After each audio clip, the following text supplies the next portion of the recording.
Halo, selamat pagi, siang, atau malam, kapanpun teman-teman mendengarkan materi ini.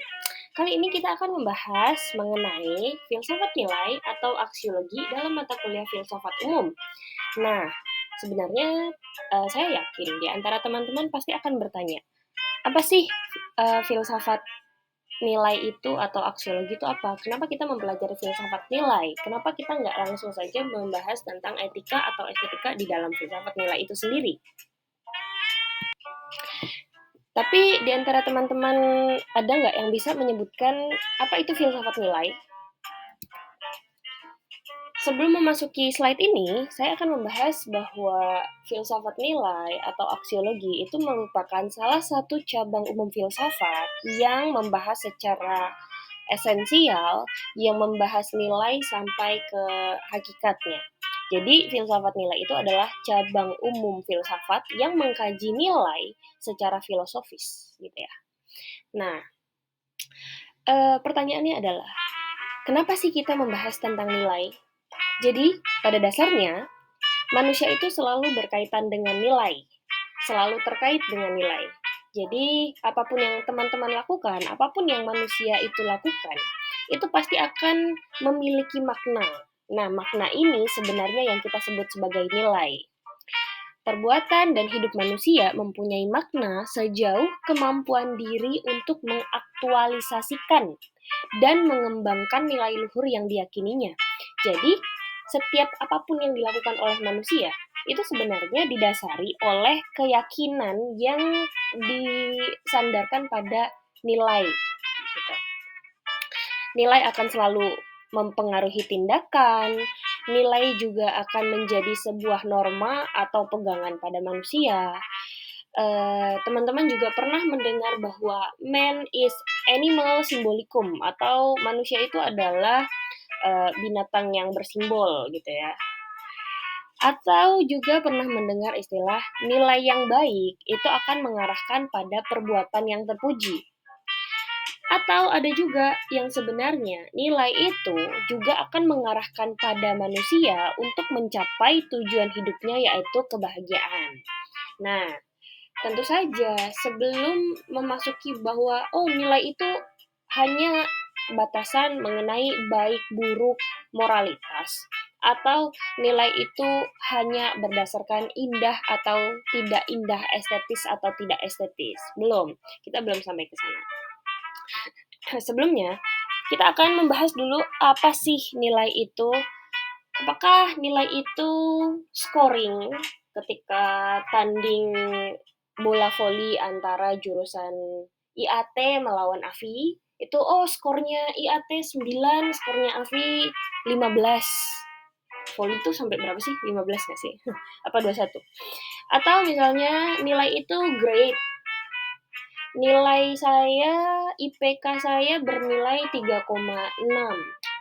Atau nilai saya ketika filsafat umum ini UTS kemarin 85.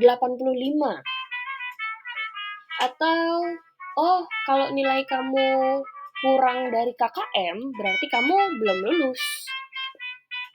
Atau nilai itu sama seperti kayak mahal banget sih kok sepiring mie aja bisa sampai 20.000 padahal mie instan. Kok harganya jilbab ini bisa sampai 500.000 sih ya? Apakah itu yang disebut dengan nilai? Atau harga? Harga itu nilai nggak sih? Atau, ya Allah, pengeluaran aku bulan ini tuh sampai 5 juta. Atau aku bisa menghabiskan uang 300.000 untuk sekali servis motor Beat. Atau pengeluaranku bulan ini UKT-nya mahal banget. Kok bisa sampai segitu sih? Apakah itu juga dikatakan sebagai nilai? Nomor 1, 2, 3, dan 4 itu merupakan nilai dalam pengertian kuantitatif. Tetapi, apakah nilai yang seperti itu yang dibahas dalam aksiologi? Tentu saja tidak. Nilai yang dibahas dalam aksiologi itu adalah nilai yang berupa makna atau value yang bersifat kualitas. Jadi, tidak disandarkan pada skor, pada grade, pada price, atau pada cost yang bersifat kuantitatif atau bersifat kuantitas. Tetapi nilai itu disandarkan pada value atau makna. Nah, jadi masih ke apa itu nilai, kita mulai menjelaskan nilai dengan karakteristiknya. Nilai itu membutuhkan pengemban agar ia bisa eksis. Jadi, nilai itu adalah dimensi yang lain atau entitas yang lain yang melekat pada suatu objek. Dia tidak bisa berdiri sendiri. Misalnya, mahal. Apa yang dikatakan mahal? Botol minum Coca-Cola kah? Atau misalnya hijab button scarf? Atau misalnya iPhone 15, 16 Pro Max yang dilarang di Indonesia. Nah, tapi kan kategorisasi mahal itu sendiri, dia tidak bisa berdiri sendiri. Oh iya, mahal itu harga yang terlampau tinggi di atas rata-rata. Tapi apa yang mahal gitu? Atau misalnya asin. Asin merupakan karakteristik salah satu nilai, walaupun itu berkaitan dengan empiris gitu ya. Tapi apa sesuatu yang asin? Bisa, pasti dia akan melekat pada air asin, makanan asin gitu kan. Atau misalnya yang lain adalah busuk gitu. Bisa busuk itu apa? Iya, busuk itu adalah sesuatu yang berbau tidak sedap. Tetapi apa sesuatu yang busuk? Pasti akan melekatkan diri pada objeknya. Jadi nilai itu membutuhkan pengemban. Busuk, bunga busuk gitu. Bunga sebagai objek yang diemban oleh nilai. Bangkai bau busuk gitu kan. Bangkai sebagai pengemban nilai. Nilai dipahami sebagai sesuatu yang tidak ada untuk dirinya sendiri. Yaitu seperti yang saya katakan tadi, yang saya jelaskan. Nilai merupakan kualitas, jadi value, kualitas. Dan nilai itu tidak memberi atau menambah eksistensi gitu. Jadi ya bangkai itu ada dengan eksistensinya sendiri, berwujudnya sendiri. Oh iya, bangkai itu bau busuk gitu. Air itu ada, eksis, tetapi tidak perlu pengemban nilainya. Ya air asin, ya airnya tetap ada tanpa ada asinnya, tanpa kita melekatkan pada rasa asin sebagai nilai. Atau misalnya botol itu ya tetap ada, hijab itu ya tetap ada tanpa pengemban nilainya. Jadi dia tidak memberi atau menambah eksistensi dari objeknya itu sendiri. Itu nilai. Jadi nilai itu merupakan dimensi atau kualitas yang melekat pada benda yang mewujud atau yang eksis. Lalu, kita ke sifat-sifat nilai. Sifat nilai itu dibagi menjadi 3. Ada material, non-material, dan immaterial. Nilai yang material itu nilai yang terempiriskan, yang melekat pada objek yang sensibel atau yang bisa dirasakan oleh indrawi, yang jelas nampak. Contohnya bunga yang cantik, mobil yang bagus, kelas yang rapih.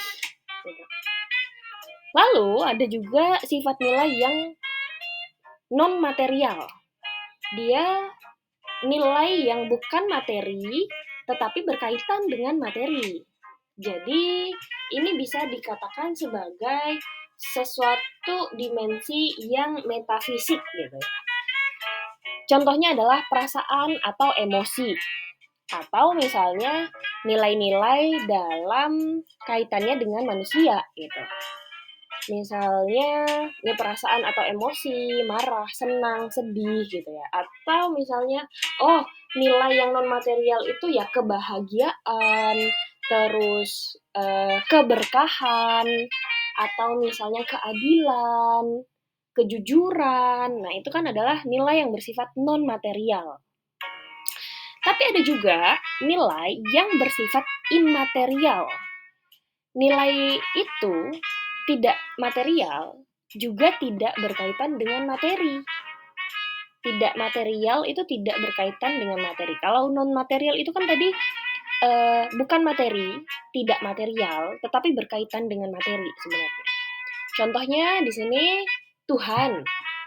Jadi penilaian tentang Tuhan oleh manusia itu tidak pernah terpengaruh gitu. Ya Tuhan tetap akan ada pada dirinya sendiri, dirinya dalam artian yang sangat luas yang tidak bisa terfikirkan oleh manusia ya.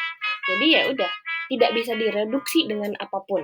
Berbeda dengan hubungan manusia dengan manusia atau manusia dengan alam, itu selalu bisa tereduksi. Tetapi kalau dengan Tuhan itu tidak akan berganti penilaiannya terhadap apa yang dipikirkan oleh manusia. Lalu,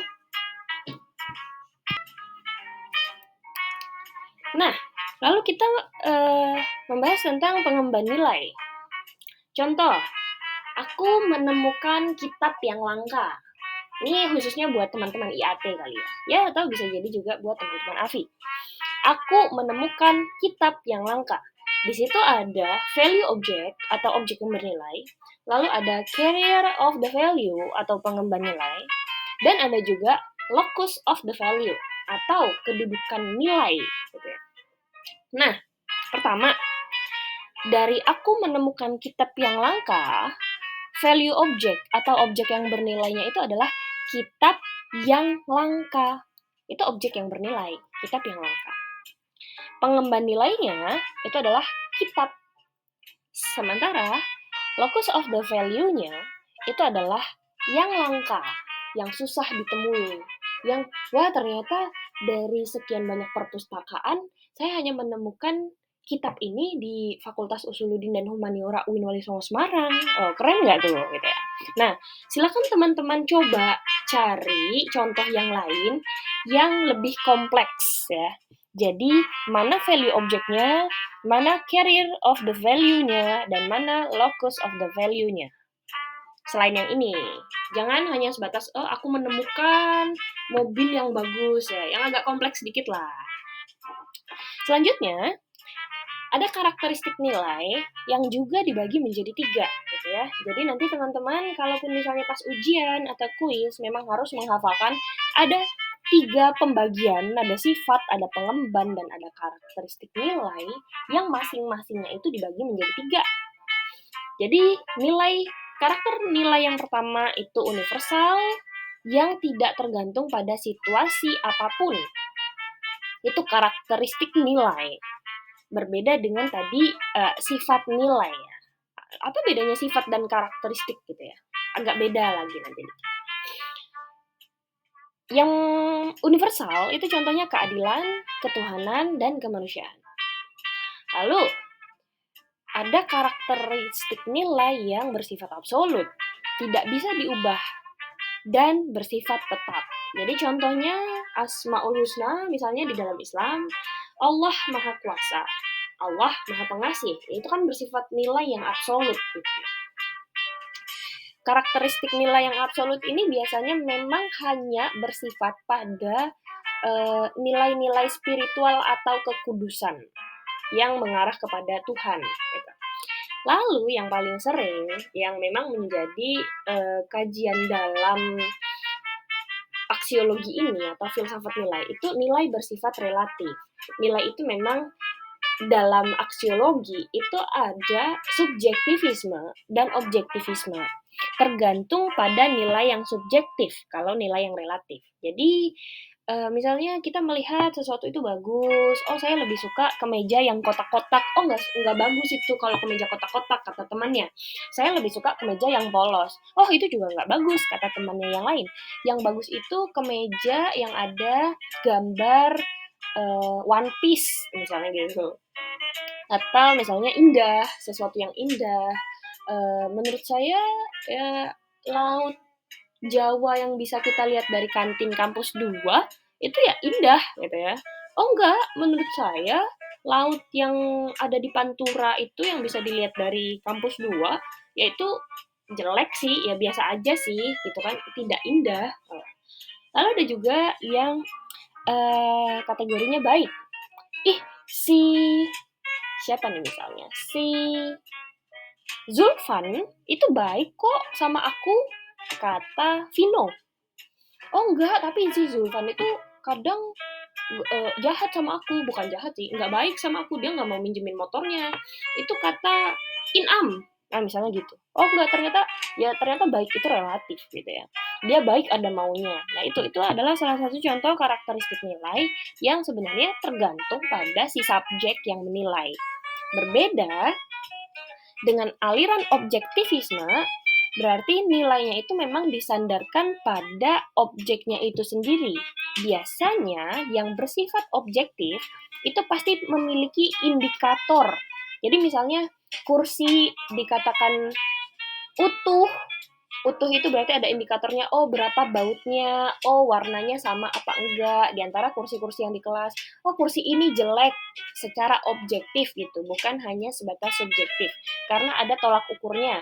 Oh dia utuh, dia rapi, dia tidak dicoret-coret mejanya, dan lain-lain sebagainya. Nah, terakhir, yakni ada hierarki nilai dari Max Scheler. Tingkatan nilai dalam objektivisme. Jadi Scheler ini adalah salah satu tokoh dalam filsafat nilai atau aksiologi yang beraliran objektif, gitu ya. Menurut Scheler, nilai itu yang merupakan kualitas.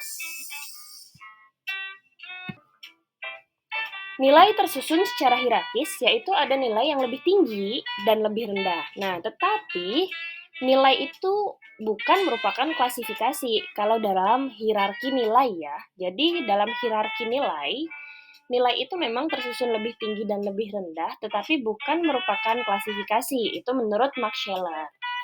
Nilai tidak tergantung pada pemahaman subjek. Berbeda dengan apa yang kita bahas tadi di karakteristik nilai, ya dalam hierarki nilai itu ada tingkatan. Oh, ini lebih tinggi, ini lebih rendah gitu. Bukan ini lebih baik atau ini lebih buruk, bukan. Nah, dimulai dari tingkatan nilai yang paling rendah, yaitu nilai kesenangan yang bersifat fisik. Dan dilanjutkan, tingkatan di atasnya itu ada nilai vital atau yang bersifat kehidupan. Tingkatan yang ketiga itu ada nilai spiritual yang bersifat nilai etis atau nilai estetis. Ini adalah merupakan jawaban dari pertanyaan teman-teman, kenapa kami harus membahas aksiologi terlebih dahulu, tidak langsung ke etika dan estetika.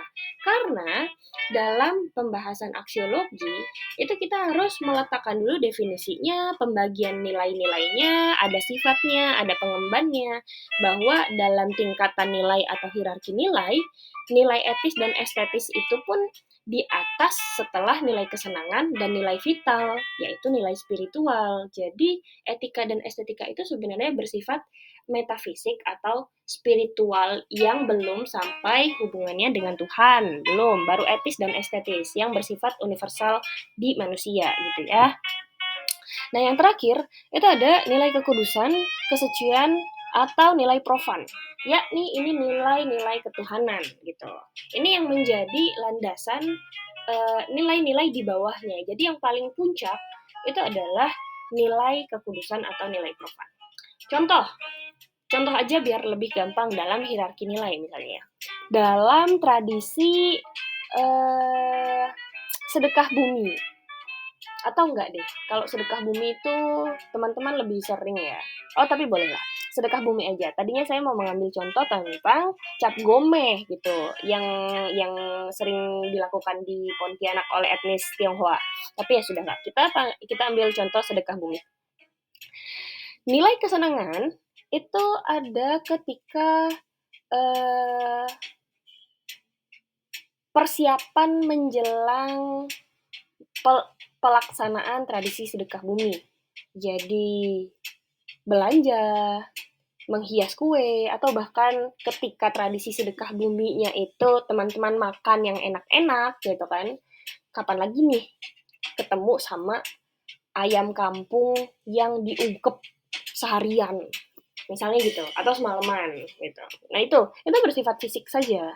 Yang ya udah, kalaupun misalnya, tapi itu yang paling rendah. dalam tingkatan nilai. Itu yang bersifat material gitu kan. Oh iya, kalau sedekah bumi itu ya saya kenyang sih. Saya bisa bawa pulang makanan banyak ke rumah gitu misalnya. Lalu nilai vitalnya itu nilai kehidupan yang ketika berkumpul kita akan menjalin hubungan sosial gitu kan. Jadi ada interaksi dengan tetangga dalam menyiapkan pelaksanaan tradisi sedekah bumi. Nah, nilai spiritualnya atau nilai etisnya atau nilai estetisnya gitu ya, ketika uh, pelaksanaan tradisi sedekah bumi ini kita masih semacam memiliki rasa menghormati. Kalau secara tradisi yang tidak berkaitan dengan agama, kita menghormati leluhur, menghormati alam gitu kan yang sudah membantu manusia dalam kestabilan misalnya pertanian dan lain-lain sebagainya. Contohnya itu yang tidak berkaitan dengan agama. Atau kalau yang berkaitan dengan agama, bahwa ada makhluk-makhluk lain yang perlu diberi makan karena sedekah bumi itu larung laut lah misalnya gitu ya. Ya mungkin ikan-ikan itu akan makan makanan yang kita hantarkan kepada di laut itu dengan harapan bahwa dengan memberi makan makhluk lain, dengan kita sebagai sesama makhluk Tuhan, kita mengharap keberkahan gitu. Nah, sementara nilai kekudusan atau nilai profannya itu dikaitkan dengan bahwa manusia sebagai makhluk ciptaan Tuhan pun membutuhkan kasih sayang Tuhan, salah satunya dengan cara sedekah bumi tersebut. Bahwa kami tidak berniat untuk membuang-buang makanan di sini, kami berniat untuk berbagi sesama makhluk hidup yang lain atau makhluk non hidup yang lain. Misalnya seperti itu. Oke, sekian dulu materi kali ini. Terima kasih sudah mendengarkan.